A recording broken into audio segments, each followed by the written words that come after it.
Hello and welcome to Pathways, where you are invited to join me for a visit with leaders in personal development and cultural evolution. This is your host, Paul O'Brien. Emotional wounds are more than just scars from the past, as they often leave unconscious imprints on our souls. Unresolved traumas can develop an existence of their own and become our excuses for why we don't live a fulfilling life. Yet these wounds can also serve as catalysts to nourish and transform our experience. And we'll be talking today about recognizing our emotional wounds as an opportunity to create a new personal identity. Our guest today is psychotherapist Gina Goldfeder, author of Releasing the Emotional Wound, Shamanic and Psychological Tools to Transcend Trauma and Rebuild Your Life. Working with clients for almost 30 years, Gina draws on her training in healing modalities informed by shamanism, such as dream interpretation, as well as psychodrama, sacred geometry, and ThetaHealing. Gina offers courses and workshops on childhood wounds, couples communication, self-esteem, and dream interpretation. She lives in Mexico City. Well, hello, Gina, and welcome to the Pathways program. Thank you for the invitation, Paulo, and thank you for your audience. Thank you. Yes. Well, it's one thing to be an accomplished therapist, but please tell us about your decision to produce this beautiful book. Yes. Life itself, it has a lot of mysteries, but a lot of messages that comes in the right time. You just need to listen about them. So it was the moment before I start to write it. I thought that I had enough experience of life and of clinical practice to write something, to say something about the emotional wounds. And after I had this idea, my publishers wrote to me and they said, do you want to write something about something around psychology or whatever? And I said, yes, now I have something to say. So that's how it started because I think that as a therapist, you cannot leave all the things that your clients experience. But when you are experiencing something very near, it's better because you are sharing as a practitioner or as a professional something and also as a human being. So it was the right moment Right. to write about it. Yeah, so I So wrote it. what do you mean by a childhood wound or an emotional wound? Yes. In my point of view, you only have one very important emotional wound, and it appears in the childhood. Why?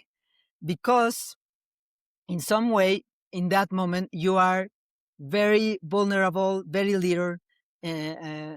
very little human being, and you are around these adults that they are trying to survive their own lives and try to make the best. And some of them, they are not that aware of their behaviors, and you need to deal with that. And you don't know how to deal with that because you don't have the tools, the emotional ones, that you are not that mature. And then you really want to be loved and to have a space in this world.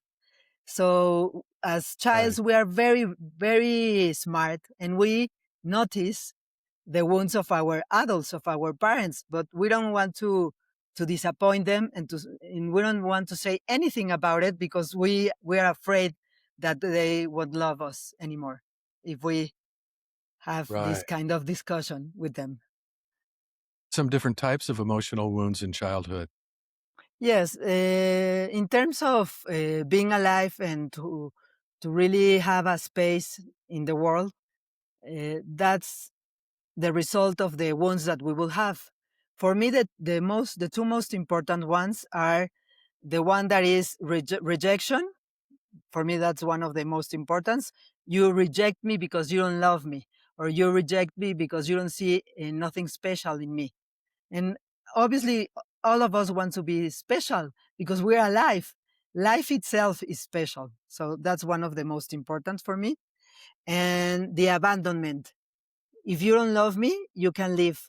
You can Right. leave me. You can leave me behind. I'm not that important to you. And as adults, we need to make a huge effort to really be aware of not doing that to a child. And we need to have a lot of consciousness Right. about ourselves to not do that to them. And it's very difficult Right. because we have our own traumas as Yeah. adults. Yeah. Right. Yeah. It's amazing that young children, form conclusions about themselves based on their parents' behavior. They never blame their parents. Their parents are like gods, right? And so they think, wow, if they're not loving me, it's because I'm not good enough, or there's something wrong with me. That kind of thing. Is that related to? Is that the basis of emotional wounds? Beliefs like that? Yes, it's better. As childs, we prefer to tell to ourselves that we are the guilty of that,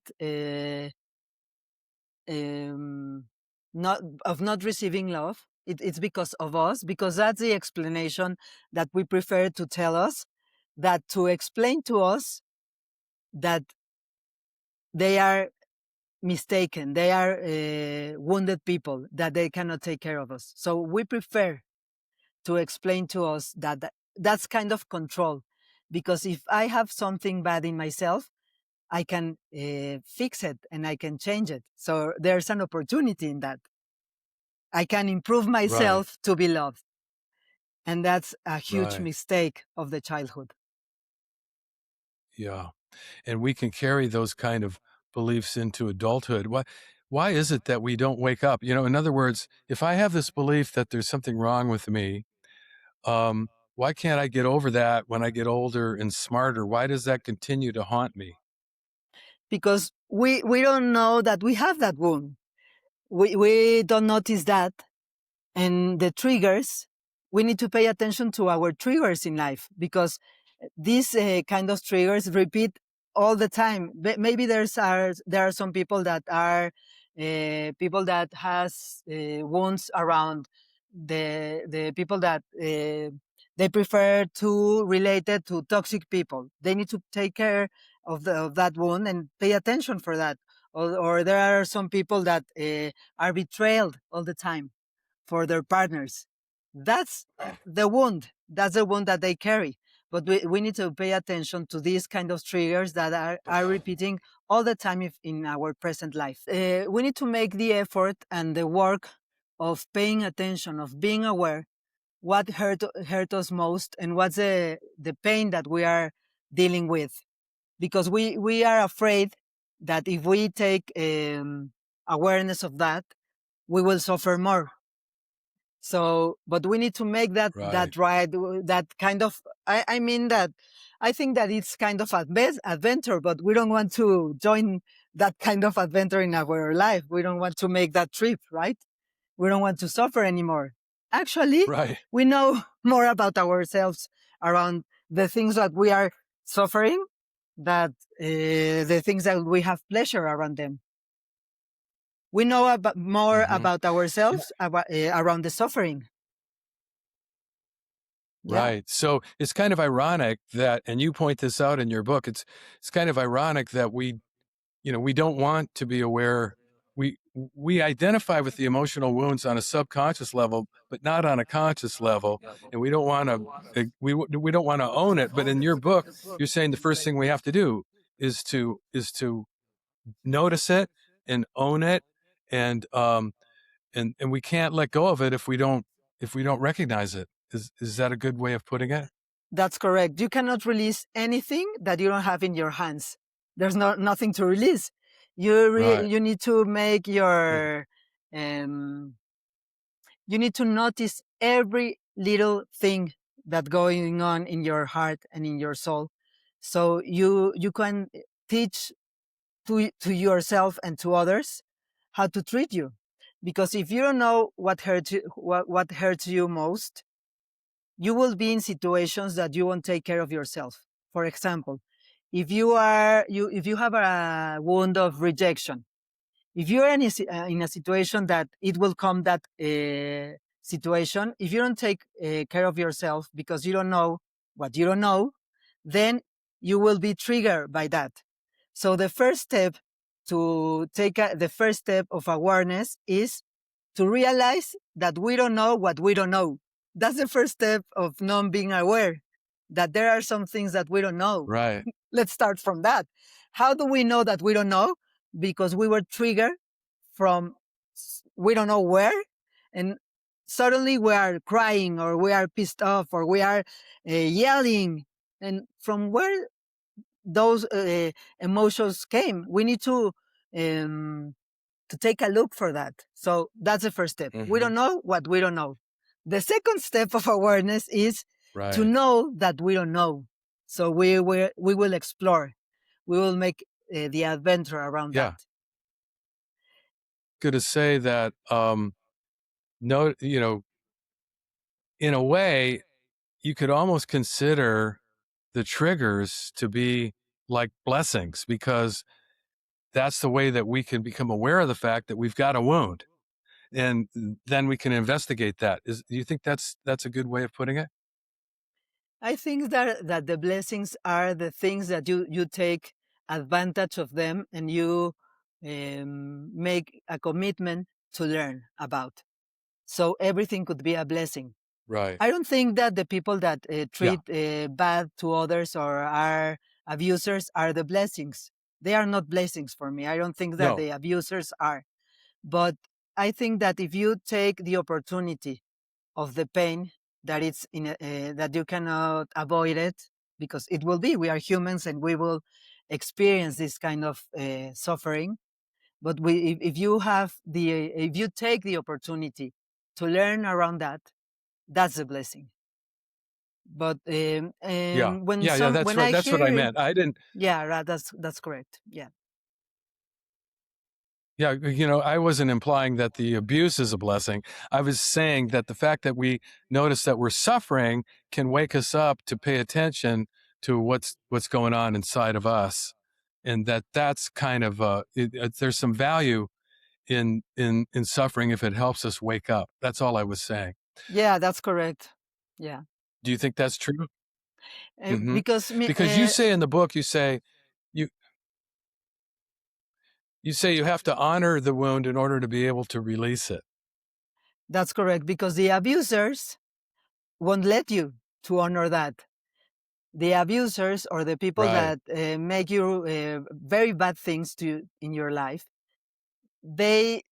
they will wait for you to honor this abuse. They won't say to you, I'm sorry, because for that you need to be aware and you need to have some consciousness. And you cannot wait for them to be aware of that. So in that way, Right. we cannot wait for that, for the awareness of the other people. We need to build our own awareness and Okay. our own healing without asking for permission to make a space for Hmm. us in life. Yeah. So you help your clients realize that their emotional wound is um, is an opportunity. Can you explain how what you mean by that? I stay with them maybe in the first 1 or 2 months, honoring the pain. I'm joining the pain. I Hmm. go through the pain with them because they need to release all the suffering. But Hmm.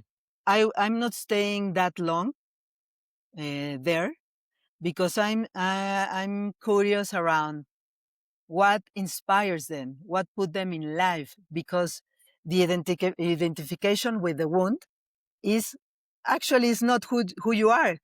You were a survivor of that suffering, but that's not who you are. You are more than that. You are a person Hmm. with light, with inspiration, with creativity. So I go to the next step, that it's what inspires you. I'm really curious around what the my clients are interested in. painting, singing, running, what put them in life, because there Right. is the opportunity for them, the things that So put them in what if life. what if nothing inspires them? What if they're so depressed they have no interest in is there any way that you can help them become inspired by part No, of I will stay themselves? with them. I will stay with them the time that it will take, with their depression, with the sadness, with the confusion, until something happens. But I will stay there. I won't Mhm. leave them, because the most important thing around that is that they feel alone. They feel rejected. They feel that they are they have this loneliness in their heart. So we cannot go anywhere. But I will stay. Mhm. Actually, I think that the most Right. important thing to heal is the relation, the therapeutic relation that you establish with the person. Right. Yeah, you talk about that. You talk about the embrace of another voice, and that's the voice of the therapist in this case. Um, you also say that hugging a patient is uh, is controversial, but sometimes it's the right thing to do. Yes, I've been working for almost more than 30 years. And I don't know if it will be proper to say that, but I don't care what others say. If a human needs a hug, I will do that. And Right. if it means healing, I will go for that. I don't care.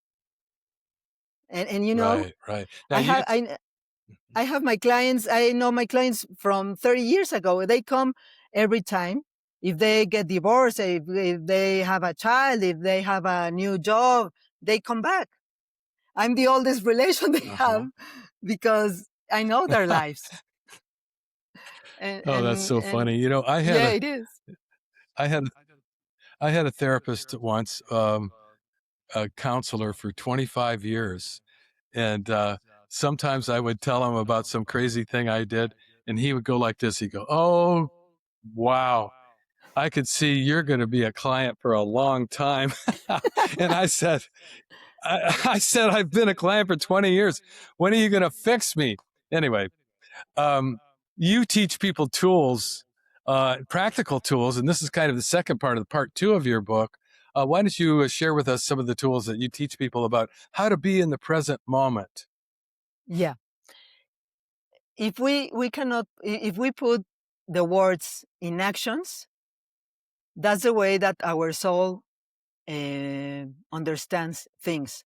Because if we just talk or say words, they are not enough. That those words are in your mind, but not in your soul, and not in your heart. There's a lot of research around the heart. Now we know that the heart has more neurons than the brain. Actually, the heart can anticipate situations for more or less 4 or 6 seconds before they happen. So the tools that I work with my clients are those feelings that they have, putting them in actions, like in ceremonies, mantras, um, writing some poems, writing some songs, because I join them, or I invite them to live their emotions in a physical way. Because Uh huh. when you experience that, it makes sense. That's try to write this book, because that's why I share some of my personal stories also. Because if not, Oh, I think that's they one of the. are just words. I love the way that you share your personal stories. I thought it was really, really beautiful and inspiring. And you talk about mantras. You just brought up the word mantra, and then there's this specialized application of mantras called mantra crystals. Can you describe that for us? Yeah. I went to a workshop in England with Ira Progroff, with his son. He's not alive anymore, Ira. And one of the tools that he explains, and also Gustav Carl Jung, is that the mantras contains the words from the heart and from the soul. So when you make a Hmm. phrase around the words that you need to heal something, to go to an interview, whatever you need, you can mix all these words in a phrase, maybe 7, 8 words that has a meaning for you. And then you can repeat those phrases and they make sense to you, to your heart and to your brain. Actually, all the time we make mantras. Try to imagine all the things that you say to yourself all along the day also, and the way, and a lot of Hmm. weeks and weeks. You will pay attention to your own mantras. Life is good, life is bad, someone will betray me tomorrow. What are your mantras? So, the technique or the tool that I give to my clients is that when I feel that it's an important moment for them in therapy, I said to them, this is a moment to make a mantra. This is a moment to make a Uh-huh. mantra for the loss of your father. This is a moment to make a mantra for your new house. This is a mantra to give thanks to this new space in your work, for example. Right. And you Right. you Yeah. establish a relation around the mantras. Yes. And you also work with rituals and spiritual amulets and ceremonies. So there is a shamanic aspect to your book, and I really appreciated that. It's like you are operating at the intersection of psychotherapy and spiritual awakening. I think it's a really interesting intersection that you're writing about. And the third part of your book is about being in life, and it's about self-love. And so you have some advice, you have some exercises. Like for one thing, there's this exercise of looking at yourself in the mirror with intention. Can you describe that, please? Yes, I realized that technique when I was young. I was traveling overseas, and then it was a day that I was really, really sad. I don't remember because I had 17-year old, and I stayed at my room that day. I went with the school. It was a trip with the school, and I didn't went out from the room, and I was looking to my eyes for hours, and I suddenly saw, and I mean it, I really mean it, I saw the soul. My vision was not my eyes, not my physical eyes. I realized that it was more than that the physical state of being. So it is Right. very interesting because if you start to really do that with intention, you will find out what is inside you more than the physical appearance of Right. that. And I knew that it Yeah. was And yes. I love the exercises in your book. And you have another thing you talk about, learning to enjoy being alone, and that's a discipline that leads to happiness, and it's a way of loving ourselves. I don't think most people realize that or see it that way. Most people are afraid of being alone or being lonely, but that's not what you're talking about. Being alone is the biggest blessing that you could have, because if you enjoy to be alone, that's the purpose of life. You came to this world to discover who you really are. You are one of the portions of this universe. So if you are afraid to be with yourself, it means that you don't know who you are, and you need to discover. And why we don't know who we are? Because we are afraid of the of the suffering of the past. That's why. So all these techniques that I put in the book, there are techniques that have the basis in psychology, but are shamanic. But the most important thing around that is that the creativity connects you, is the link to your real child, the real you that you were without the wound. And that's why I love to do Yeah. that. I love the way that you make the point that the inner child, which is a part of our psyche, the inner child has a voice that tells us, let's play, let's do what we love. And that's just it's such a beautiful thing to support that. And that's what your work does. Well, we've just about run out of time, and there's so much more we could explore, but this program goes by so fast. I want to be sure to tell our listeners about your website. And I want to thank you very much for being on the show today, Gina. It's been a pleasure. Thank you, Paulo. Your website is www.ginagoldfeder.com. That's all one word, GinaGoldfeder.com. And I highly recommend it. There's a lot of information there. And for those who may be listening to Pathways Live on a Sunday morning and tuned in late, this is your host, Paul O'Brien, producer of the visionary I Ching Oracle, an app that supports great decisions and perfect timing.